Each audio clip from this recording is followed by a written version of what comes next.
خبر آئی ہے کہ سپریم کورٹ نے اسمبلی کی ریکارڈ جو ہے نا وہ طلب کی ہے. اسمبلی کے رولز 283 یہ کہتے ہیں کہ اسپیکر کی مرضی کے بغیر، اس کی پرمیشن کے بغیر کوئی بھی ریکارڈ نہیں دیا جا سکتا کسی بھی ادارے کو. لیکن حیرت والی بات یہ ہے جناب اسپیکر کہ اسمبلی کا ریکارڈ تو ویسی ویب سائٹ پہ موجود ہے، تو گویا خصوصی آرڈر کرنے کی کیا نوبت آ گئی ہے؟ کون سا پریشر ڈالنے کی کوشش ہو رہی ہے کہ نہیں جی آپ کو مجھے ریکارڈ دے دے؟ آپ کو یہ 283 نظر نہیں آ رہے، آپ کو 69 آرٹیکل نظر نہیں آ رہے اس میں. اور پھر میں تھوڑا سا نظر اگر ڈال دوں، ماضی میں افتخار محمد چودھری محترم جناب سابق چیف جسٹس جو بلوچستان کے جعلی کوٹے پہ وہ بناتا ایڈیشنل ایڈوکیٹ جنرل، اس کے بعد بناتا جج.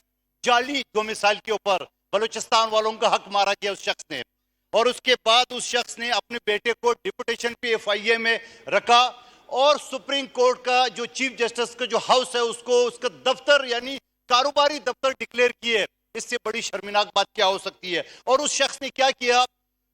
اپنے دور میں اس نے جا کے 207 اس نے 100 موٹو لیے.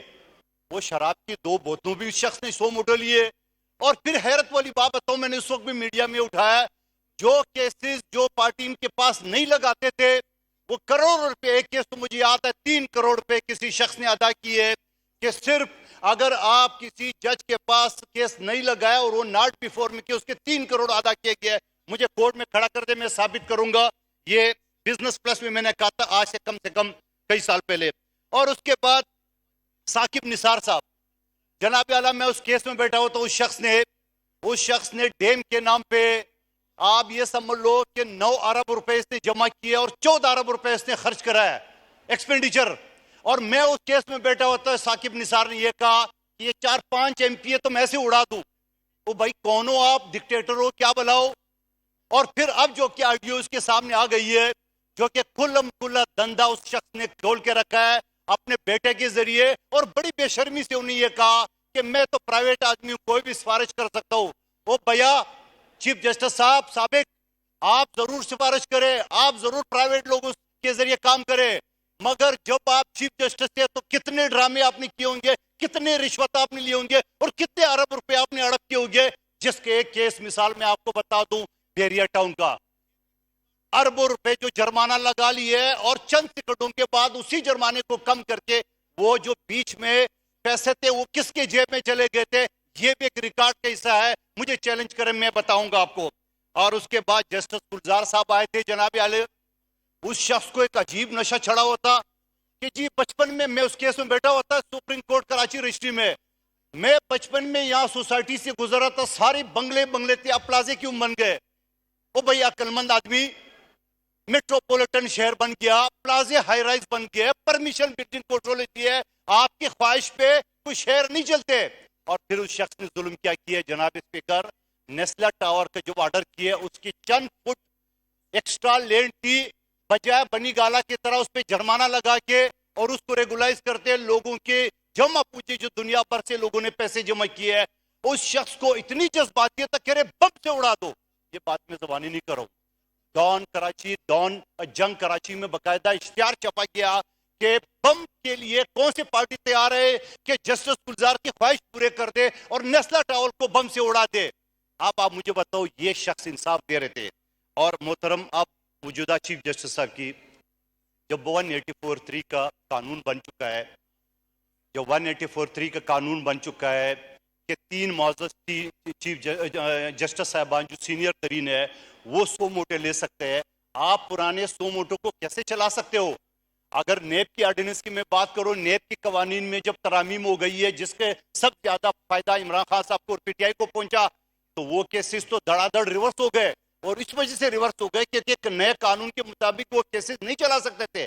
تو آپ مجھے بتا دو کہ نئے قوانین 184(3) کے تحت آپ پرانے قوانین کیسے چلا سکتے ہو؟ آپ پرانے مقدمے کیسے چلا سکتے ہو؟ اور میں بار بار محترم چیف جسٹس صاحب سے ریکویسٹ کروں گا، آج بھی کر رہا ہوں کہ خدا را آپ عدلیہ پہ رحم کر رہے ہیں. آپ کے 2-4 مہینے ہو گیا، آپ ریٹائر ہو جائیں گے، نہ جانے کون سے جزیرے میں آپ نے اپنے لیے ایک جزیرہ بنایا ہوگا، کون سے ملک میں ہے. آپ اس ملک کی جوڈیشل سسٹم پہ جو دنیا کی 139 نمبر پہ ہے، اس سے زیادہ کیا ہو سکتی ہے کہ لوگوں کو انصاف کرنے کے بجائے آپ سیاسی مقدمے سن رہے ہو؟ لوگوں کو انصاف بنانے کے لیے آپ کے بینچ پہ آج صبح بھی میں 9 بجے موجود ہے کیس پہ ایسے دڑا دڑ کیسز چلائے جا رہے ہیں، اور 18 لاکھ جو اعداد و شمار آیا تھا کل پرسوں میں اس کو کریکٹ کر دوں، 18 لاکھ سے زیادہ اس وقت بھی مقدمات عدالتوں میں پینڈنگ ہے۔ اور کن لوگوں کے پینڈنگ ہے؟ جو بیچارے غریب لوگ ہیں، یعنی جو شخص مقدمہ اپنی زمین کا چلا رہا ہے اس کا پوتا اس کو آج تک بھی چلا رہا ہے، اور اس کی کئی مثالیں میں اپنی پچھلے سے۔ تو میری درخواست آپ سے یہ ہوگی کہ جناب اسپیکر آپ رولنگ دے دے، آپ رولنگ یہ دے دے کہ کوئی کاغذ کسی سپریم کورٹ کے کسی جج کے خواہش پہ نہ دے، اور بلکہ میں گزارش کروں گا کہ آپ نے جو جوڈیشل کمیٹی بنائی ہے ججز کے اپارٹمنٹ کی، میرے ججز کے اپارٹمنٹ کا بل جو نا پینڈنگ ہے لا اینڈ جسٹس کی، وزیر قانون صاحب پتہ نہیں بار بار اس کو ارجنٹ کیوں کر رہے ہیں، اور پھر اس کے بعد کنٹیمپٹ آف کورٹ۔ دنیا میں پاکستان اور ہندوستان کے علاوہ کسی ملک میں سزا نہیں ہے کنٹیمپٹ آف کورٹ میں، یہاں پہ سزا ہے۔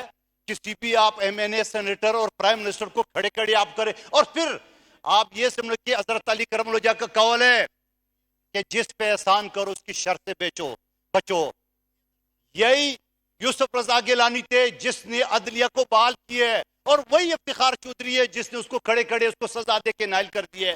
تو میری یہ درخواست ہوگی کہ آپ اسپیکر صاحب رولنگ دے دے کنٹیمپٹ آف کورٹ کے حوالے سے، یہ فوری طور پہ جو میرے بل پینڈنگ ہے اس کو فوری طور پہ سنا جائے، پاس کیا جائے، اور جوڈیشل کمیٹی جو ججز کے اپائنٹمنٹ کے حوالے سے اس کو فوری طور پہ توڑ کے، تاکہ پراپر طریقے سے غریب کا بچہ بھی یہ سوچ سکے کہ وہ جج بن سکتا ہے۔ Thank you.